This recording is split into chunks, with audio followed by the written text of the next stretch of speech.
Assalamualaikum warahmatullahi wabarakatuh. Innal hamdalillah nahmaduhu wa nasta'inuhu wa nastaghfiruh wa na'udzu billahi min shururi anfusina wa min sayyiati a'malina. Man yahdihillahu fala mudilla lahu wa man yudlil fala hadiya lahu. Ashhadu an la ilaha illallah wahdahu la syarika lahu wa ashhadu anna Muhammadan 'abduhu wa rasuluh. Ya ayyuhalladzina amanu taqullaha haqqa tuqatih wa la tamutunna illa wa antum muslimun. Ya ayyuhan nasu taqu rabbakum alladhi khalaqakum min nafsin wahidah wa khalaqa minha zawjaha wa batha minhuma rijalan katsiran wa nisaa'a wattaqullaha alladhi tasaaluna bihi wal arham innallaha kana 'alaykum raqiba. Ya ayyuhalladzina amanu taqullaha wa qulu qawlan sadida yuslih lakum a'malakum wa yaghfir lakum dhunubakum. ومن يطع الله ورسوله فقد فاز فوزا عظيما.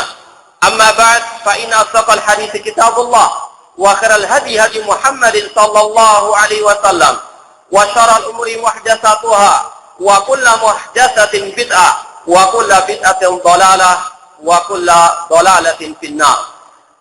Ma'asal muslimin, hadirin khutbah Idul Fitri 1432 Hijriah rahimani wa rahmakumullah. Marilah kita pertama-tama memanjatkan puji syukur kepada Allah Subhanahu wa taala yang dengan limpahan nikmat, karunia serta hidayahnya kita bisa melaksanakan ibadah di bulan yang penuh berkah, bulan Ramadan. Semoga Allah Subhanahu wa taala menerima semua amal ibadah kita. Ma'asal muslimin rahimani wa rahmakumullah. Ramadan telah melambaikan tangan perpisahan dengan kita semuanya. Sebulan penuh kita beribadah kepada Allah di dalamnya. Berbagai cerita, berbagai kenangan manis bersamanya. Namun dia telah pergi meninggalkan kita, ma'asal muslimin rahimani wa rahmakumullah. Namun yakinilah bahwasanya Ramadan bukan akhir dari segalanya. Ramadan hanya sekedar madrasah, tempat penggemblengan, tempat pelatihan keimanan dan ketakwaan kita kepada Allah Subhanahu wa taala. Ramadan meninggalkan bagi kita banyak pelajaran-pelajaran berharga. Bekal yang sangat penting untuk kita melanjutkan menjalani kehidupan yang fana ini. Ma'asal muslimin rahimani wa rahmakumullah. Oleh karena itulah marilah kita sejenak merenungkan pelajaran-pelajaran yang berharga tersebut agar betul-betul puasa kita, ibadah kita di bulan Ramadan dan hari raya kita penuh dengan makna. Yang pertama, ma'asal muslimin, pelajaran yang sangat berharga yang bisa kita petik dari bulan Ramadan, bahwasanya bulan Ramadan mengokohkan dan menguatkan keimanan kita, ketauhidan kita dan akidah kita kepada Allah Subhanahu wa taala. Seorang hamba ketika dia berpuasa Ramadan, dia meniatkan untuk Allah, dia persembahkan puasanya untuk Allah Subhanahu wa taala. Sebagaimana hal itu telah digambarkan oleh Rasulullah SAW dalam hadis beliau, "Man shoma ramadhana imanan wa ihtisaban, ghufira lahu ma taqaddama min dambihi." Rawahu Bukhari wa Muslim. Barang siapa yang puasa Ramadan dengan penuh keimanan kepada Allah Subhanahu wa taala dan dia mengharapkan pahala di akhirat kelak, maka diampuni dosa yang telah lalu. Ma'asal muslimin rahimani wa rahmakumullah. Kalau kita berpuasa karena Allah, maka wajib bagi kita semuanya untuk menyerahkan semua ibadah kita untuk Allah semata. Iyyaka na'budu wa iyyaka nasta'in. Doa kita, istighatsah kita, sesembelihan kita, salat kita, semuanya wajib kita serahkan kepada Allah Subhanahu wa taala. Qul inna salati wa nusuki wa mahyaya wa mamati lillahi rabbil alamin. Katakanlah, sesungguhnya salatku, sesembelihanku, hidup dan matiku hanyalah untuk Allah semata. Pada waktu kita salat tarawih, setiap hari kita mendengarkan dua surat Al-Quran yang selalu dibaca oleh imam pada waktu salat tarawih.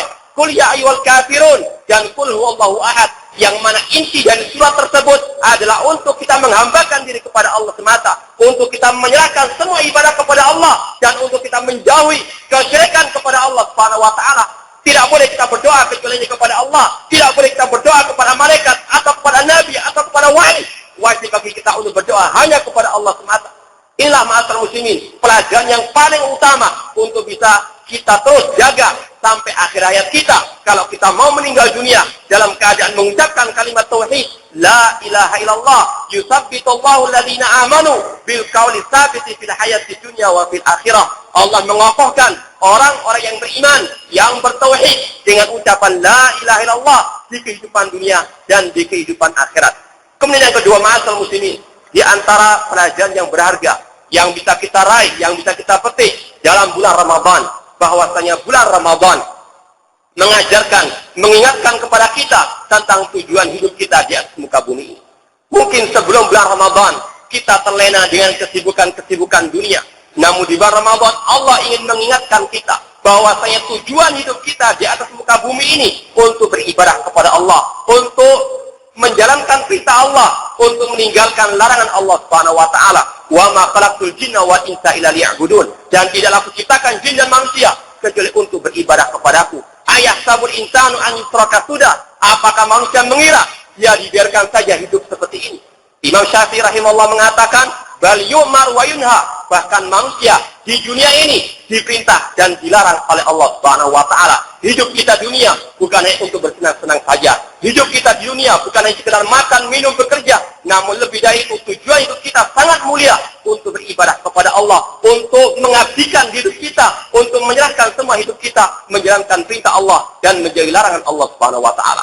Kemudian yang ketiga, ma'asal muslimin, di antara pelajaran yang berharga yang bisa kita petik dari bulan Ramadan, bahwasanya bulan Ramadan mendidik kita, melatih kita untuk memiliki perasaan muraqabatullah, selalu merasa diawasi oleh Allah Subhanahu wa taala.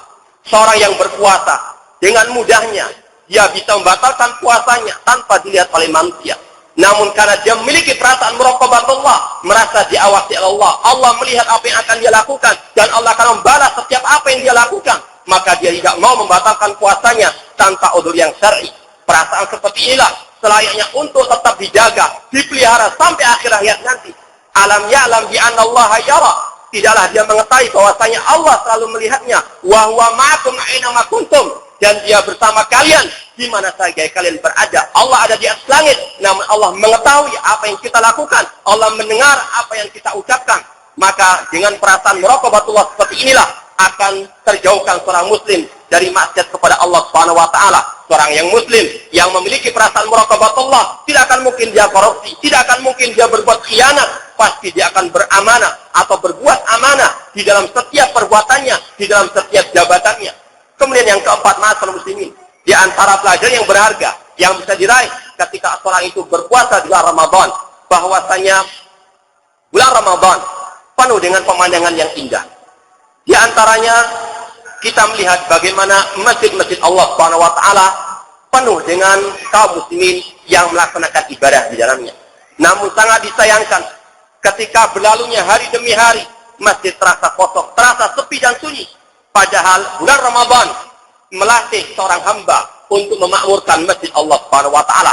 Padahal itu adalah ciri seorang hamba Allah, ciri orang yang beriman kepada Allah dan hari akhir adalah memakmurkan masjid Allah dengan ibadah kepada Allah Subhanahu wa taala. Allah berfirman, "Innama ya'muru masajidallah man amana billahi wal yawmil akhir wa aqama as-shalah wa ata az-zakah wa lam yakhsha illallah fa asa ulaika an yakunu minal muhtadin." Dan tidaklah yang memakmurkan masjid Allah melainkan orang-orang yang beriman kepada Allah dan hari akhir. Dia mendirikan salat, menunaikan zakat dan tidak takut kecualinya kepada Allah. Merekalah orang-orang yang mendapatkan petunjuk dari Allah Subhanahu wa taala. Padahal Allah Subhanahu wa taala dan Rasulnya SAW menyediakan pahala yang sangat besar bagi orang-orang yang mau memakmurkan masjid Allah Subhanahu wa taala. Rasul SAW bersabda, "Sab'atun yudhilluhumullahu fi dhilli ma la dhilla illa dhillu." 7 golongan manusia yang akan Allah naungi pada suatu hari yang tidak naungan pada waktu itu. Di antaranya rajulun qalbu mu'allaqun bil masajid, seseorang yang hatinya selalu bergantung kepada masjid untuk beribadah kepada Allah Subhanahu wa taala. Rasul SAW bersabda pula, "Ala adullukum ala ma yamhullahu bil khataya wa yarfa bihi darajat." Apakah kalian ingin aku beritahukan tentang suatu perbuatan yang akan Allah jadikan sebagai pelebur dosa kalian dan sebagai pengangkat derajat kalian? Para sahabat mengatakan, "Bala ya Rasulullah." Baiklah wahai Rasulullah. Rasul menjawab, di antaranya kasratul khutha ilal masajid, yaitu memperbanyak langkah ke masjid Allah Subhanahu wa taala. Oleh karena itulah ma'asyiral muslimin, dengan berakhirnya Ramadan bukan berarti kita telah berakhir untuk makmurkan masjid Allah Subhanahu wa taala. Bukan berarti dengan hilangnya Ramadan telah hilang pula semangat kita beribadah kepada Allah di dalam masjid-masjid Allah Subhanahu wa taala. Kemudian yang terakhir ma'asyiral muslimin rahimani wa rahimakumullah, bahwasanya bulan Ramadan melatih hamba-hamba Allah, melatih kaum muslimin untuk melaksanakan firman Allah Subhanahu wa taala, ya ayyuhalladzina amanu ati Allah wa ati Rasul wa ulil amri minkum. Wahai orang-orang yang beriman, taatilah Allah dan taatilah Rasulnya dan pemimpin di antara kalian. Alhamdulillah, kaum muslimin di negeri kita pada waktu awal Ramadan dan juga pada akhir Ramadan, mereka antusias untuk menunggu pengumuman pemerintah kaum muslimin dalam meru'yah al-hilal untuk menentukan kapan masuknya bulan Ramadan dan kapan masuknya 1 Syawal. Ma'asyiral muslimin rahimani wa rahimakumullah, permasalahan ini merupakan sesuatu yang selalu menjadi polemik di negeri kita sepanjang zaman, sepanjang tahun. Semoga Allah Subhanahu wa taala memberikan hidayah kepada kaum muslimin untuk berpegang teguh dengan Al-Qur'an dan Sunnah Rasul sallallahu alaihi wasallam. Padahal kalau kita lihat di dalam Al-Qur'an dan Sunnah Rasul sallallahu alaihi wasallam telah jelas bagaimana cara menentukan Idul Fitri dan kepada siapa kita mengikut Ramadan ataupun Idul Fitri. Allah Subhanahu wa taala berfirman, ya ayyuhalladzina amanu atiillaha wa atiir rasul wa ulil amri minkum fa in tanaza'tum fi syai'in farudduhu ila Allahi war rasul in kuntum tu'minuna billahi wal yawmil akhir dzalika khairu wa ahsanu ta'wila. Wahai orang yang beriman, taatilah Allah dan taatilah Rasul dan pemimpin di antara kalian. Dan jika kalian berselisih tentang suatu permasalahan, maka kembalikanlah kepada Allah dan Rasulnya, kepada Al-Quran dan hadis Rasul SAW. Jika kalian beriman kepada Allah dan hari akhir, dan itu baik dan pasti akibatnya akan baik. Oleh karena itulah, mari sejenak kita renungkan Al-Quran atau hadis dari Rasul SAW serta penjelasan para ulama salaf tentang bagaimana cara kita menentukan bulan Ramadan dan bagaimana cara menentukan bulan Syawal dan bagaimana kita berhari raya. Ma'asyiral muslimin rahimani wa rahimakumullah, Rasul SAW bersabda, sumu li ru'yatihi wa aftiru li ru'yatihi fa in ghumma 'alaikum fa akmilu iddata Sya'ban 30. Riwayat Bukhari dan Muslim. Rasul bersabda, puasalah kalau kalian melihat hilal dan beridul fitrilah kalau kalian melihat hilal. Jika langit tertutup mendung, maka genapkan bulan Sya'ban menjadi 30 hari. Kita bisa menentukan bulan Ramadan, bulan Syawal itu pada tanggal 29-nya. Tidak mungkin kita bisa menentukan 1 bulan sebelumnya. Ini adalah petunjuk Rasul SAW. Ini adalah ajarannya Rasul SAW. Kalau kita masih beriman kepada Rasul SAW. Rasul SAW hanya bisa memberikan kepada kita penjelasan bahwasanya bulan Ramadan ataupun Syawal hanya bisa ditentukan dengan 2 hal. Yang pertama ru'yatul hilal pada tanggal 29. Kalau tidak terlihat, maka digenapkan bilangan menjadi 30 hari. Bukan dengan cara hisab. Islam tidak mengajarkan penentuan Syawal atau penentuan Ramadan dengan hisab. Bahkan Syekhul Islam Ibnu Taimiyah rahimahullah mengatakan, wala raiba annahu sabata bi sunnati sahihah wa ittifaqis sahabah annahu la yajuzu al-i'timad ala hisabin nujum. Tidak diragukan lagi bahwasanya telah sahih dari sunnah Rasul SAW dan juga kesepakatan para sahabat tidak dibolehkan menentukan Ramadan atau Idul Fitri dengan hisabun nujum atau dengan ilmu perbintangan. Kemudian beliau mengatakan wal mu'tamidu alaihi fa huwa dhalun fi syariah mubtadi'un fi din. Orang-orang yang berpegang teguh dengan ilmu astronomi dalam menentukan bulan Ramadan ataupun Syawal, maka orang itu adalah orang yang membuat kesesatan di dalam agama dan yang membuat kebid'ahan dalam syariat Islam. Maka ma'asyiral muslimin rahimani wa rahimakumullah, kembalikanlah kepada sabda Rasulullah, sumu li ru'yatihi wa aftiru li ru'yatihi.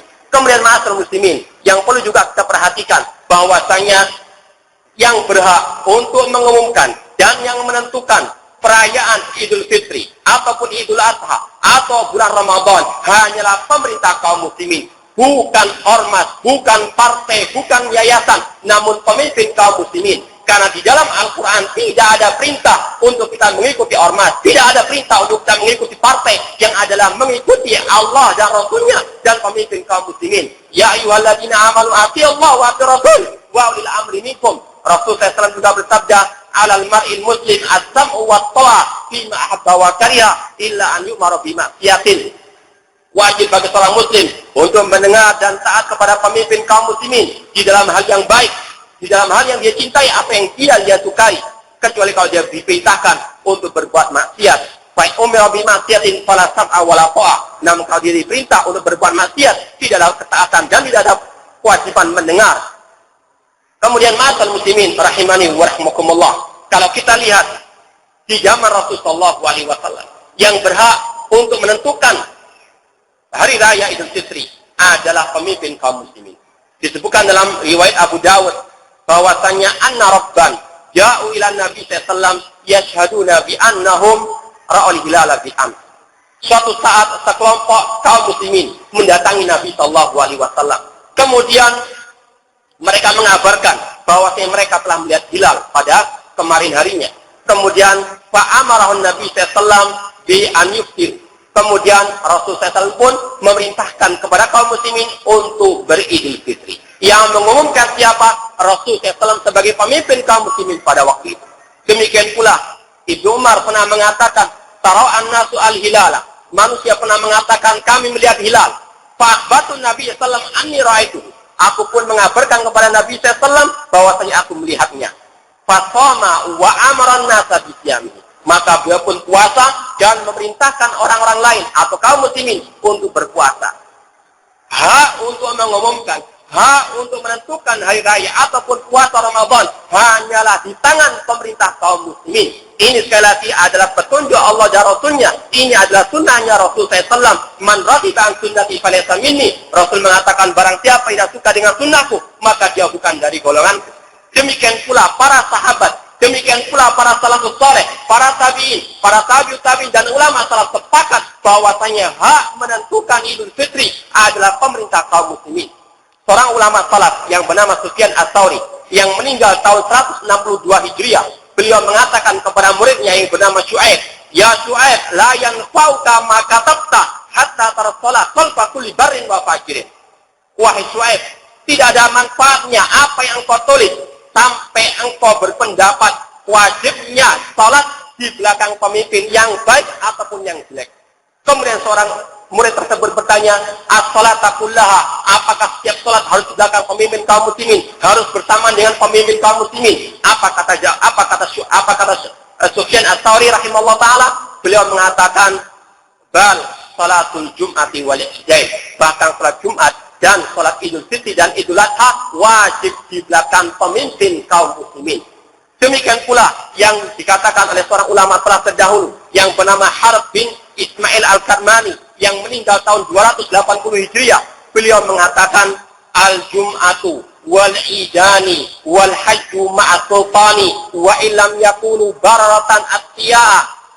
Wajib bagi kaum muslimin melaksanakan salat Jumat dan salat Idul Fitri dan Idul Adha bersamaan waktunya dengan pemimpin kaum muslimin, meskipun pemimpin tersebut bukan dari orang-orang yang baik, meskipun pemimpin tersebut orang yang korupsi dan sebagainya, wajib bersama dengan mereka melaksanakan salat Idul Fitri atau Idul Adha. Demikian pula yang disampaikan oleh ulama salaf yang lainnya yang bernama Al-Imam Ibn Abi Zamanain yang meninggal tahun 399 Hijriah. Beliau mengatakan, "Wa min qauli ahli sunnah," termasuk pendapatnya, termasuk akidahnya Ahlussunnah wal Jamaah, "anna salatal jum'ati wal idaini wa arafah ma'a kulli amirin barrin aw fajin minas sunnati wal haq."